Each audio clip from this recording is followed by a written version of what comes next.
Hi friends, வணக்கம். Welcome to my channel தருணின் சுவையரும்பு. இந்த வீடியோவில் evening tea time snacks recipe பார்க்கலாம். இந்த ரெசிபி எல்லாருக்குமே ரொம்ப பிடிக்குங்க. ஆனியன் பக்கோடா ரெசிபி தான் பார்க்க போகிறோம். சாயந்தர நேரம் டீயோட மொறுன்னு ஆனியன் பக்கோடா செஞ்சு கொடுத்தீங்கன்னா அவ்வளோ சூப்பராக இருக்கும். இந்த ரெசிபி எப்படி செய்கிறதுன்னு வீடியோக்குள்ளே போய் பார்க்கலாம். வீடியோக்குள்ளே போகிறதுக்கு முன்னாடி நம்மளோட சேனல் சப்ஸ்கிரைப் பண்ணாதவங்க சப்ஸ்கிரைப் பண்ணிக்கோங்க. கூடவே இருக்கிற பெல் ஐக்கானையும் கிளிக் பண்ணிக்கோங்க. வாங்க ஃப்ரெண்ட்ஸ், வீடியோக்குள்ளே போகலாம்.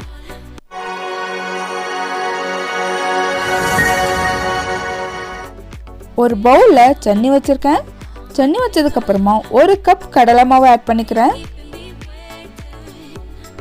கடலை மாவு ஆட் பண்ணதுக்கப்புறமா அரிசி மாவு அரை கப் ஆட் பண்ணிக்கிறேன். கடலை மாவையும் அரிசி மாவையும் நல்லா சலிச்சுக்கலாம். கட்டிகள் இல்லாதவாறு சலிச்சுக்கலாங்க. சலிச்சதுக்கு அப்புறமா ஒன்னோட ஒன்று மிக்ஸ் ஆகிற வரைக்கும் நல்லா கலந்து விட்டுறலாம். இந்த மாவோடையே 2 டேபிள் ஸ்பூன் ஆயில் கொதிக்க வச்சு ஆட் பண்ணிக்கிறேன். இது எதுக்காக ஆட் பண்ணுறேன்னு பார்த்தீங்கன்னா, ரொம்ப கிறிஸ்பியாக வர்றதுக்காக இந்த ஆயில் கொதிக்க வச்சு ஆட் பண்ணிக்கிறேன். ஆட் பண்ணதுக்கப்புறமா நல்லா மிக்ஸ் பண்ணிக்கலாம். கட்டிகள் இல்லாத மாதிரி உடச்சி விட்டு நல்லா கலந்து விட்டுக்கோங்க. ஆயில் எல்லா பக்கமும் படுற அளவுக்கு கலந்து விட்டுக்கலாம். அவ்வளோதாங்க, நல்லா கலந்து விட்டாச்சு.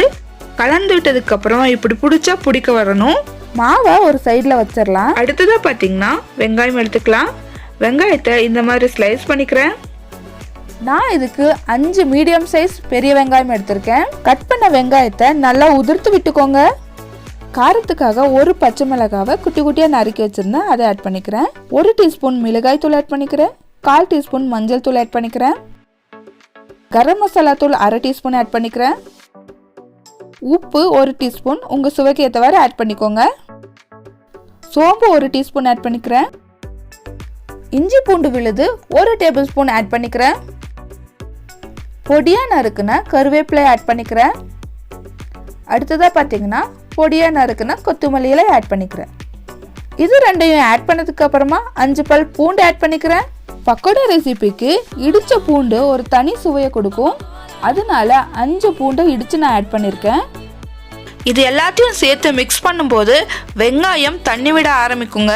ஒரு 2 நிமிஷம் வரைக்கும் நல்லா கலந்து விட்டுக்கோங்க. பார்த்தீங்கனாலே தெரியும் தண்ணி விட்டுருக்கு. இந்த ஸ்டேஜில் நம்ம கலந்து வச்சுருந்த மாவை ஆட் பண்ணிக்கலாம். மாவு ஆட் பண்ணதுக்கு அப்புறமாவும் தண்ணி ஆட் பண்ண வேண்டாம், அதுலேயே நல்லா கலந்து விடுங்க. ஒரு 2 நிமிஷம் கலந்ததுக்கு அப்புறமா தண்ணி தேவைப்பட்டுச்சுன்னா என்ன மாதிரி தெளித்து கலந்து விடுங்க. ஒரு 2 டேபிள் ஸ்பூன் அளவுக்கு தாங்க தண்ணி தேவைப்படும், அதிகமாக தண்ணி ஆட் பண்ணிடக்கூடாது. நல்லா கலந்து விட்டதுக்கு அப்புறமா இந்த மாதிரி இருக்குங்க. ரொம்ப தண்ணி ஆட் பண்ணிட்டா இந்த டெக்ஸ்சர் வராது, அதனால தண்ணி கொஞ்சமாக ஆட் பண்ணிடுங்க. இப்போ இது பொரிக்க தயாராகிடுச்சு. ஒரு கடாயில் எண்ணெய் சூடு பண்ணிவிட்டு இதை எண்ணெயில் போட்டு பொரிச்சுக்கலாம். ஷேப் பண்ணணுன்னு அவசியம் இல்லை, நல்லா உதிர்த்து விட்டு பொரிச்சு எடுத்துக்கோங்க. மீடியம் ஃப்ளேமில் வச்சு பொரிச்சுக்கலாம். லோ ஃப்ளேம்லேயும் வைக்காதீங்க, ஹை ஃப்ளேம்லேயும் வைக்காதீங்க. மீடியம் ஃப்ளேமில் இருந்தால் தான் கரெக்டாக வெந்து வரும். இந்த கலர் வந்ததுக்கப்புறமா நான் எண்ணெயிலேருந்து எடுத்துடுறேன். மிச்சம் இருக்கிற மாவையும் இதே மாதிரி சேர்த்து நான் பொரிச்சு எடுத்துக்கிறேன். அவ்வளோதாங்க, சூப்பரான ஆனியன் பக்கோடா ரெடி ஆயிடுச்சு. ஈவினிங் டைமில் இந்த மாதிரி சுட சுட பக்கோடா செஞ்சு சுட சுட டீயோட சாப்பிட்டிங்கன்னா ரொம்ப சூப்பராக இருக்குங்க. இந்த ஆனியன் பக்கோடா ரொம்பவே மொறுன்னு இருக்கும்.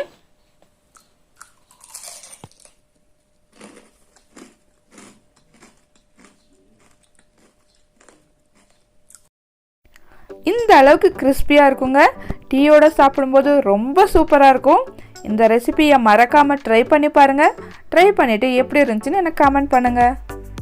ஓகே ஃப்ரெண்ட்ஸ், இந்த வீடியோ உங்களுக்கு பிடிச்சிருந்துச்சுன்னா லைக் பண்ணுங்கள், உங்கள் ஃப்ரெண்ட்ஸுங்களோட ஷேர் பண்ணுங்கள், என்னோட சேனலை சப்ஸ்கிரைப் பண்ணுங்கள். கூடவே இருக்கிற பெல் ஐக்கானையும் கிளிக் பண்ணிக்கோங்க. நான் எப்போல்லாம் வீடியோ அப்லோட் பண்ணுறேனோ அப்போல்லாம் நோட்டிஃபிகேஷன் உங்களுக்கு உடனுக்குடனே வந்துடும். உங்களோட கருத்துக்களை கமெண்ட் பாக்ஸில் பதிவிடுங்க. தேங்க்ஸ் ஃபார் வாட்சிங். அடுத்த வீடியோவில் வேற ஒரு ரெசிபியோட உங்களை சந்திக்கிறேன். Bye friends.